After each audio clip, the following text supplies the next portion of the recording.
Alam nyo mga kaibigan, nagbunyi po mga kapatid ang mga supporters ni Norman Mangusin dahil ilalabas na siya mga kaibigan sa custody ng CIDG. Ilalabas na po siya at saka ililipat sa Parañaque City Jail. So ganon lang mga kaibigan. So anong mangyayari dito? Talagang tatagal ka boy. Tatagal ka talaga sa oblo. So wala. Ang tawag dyan is ikaw mismo ang nag-isa ng sarili mo sa sarili mong taba. Ayan.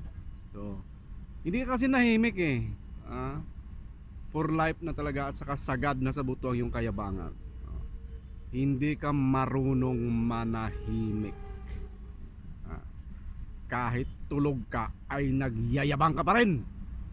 So enjoy the good life inside the jail. Ayan. Saka may bago na ring brand ng tubig na paborito ni Ongkola. Aqua Duro. Yan.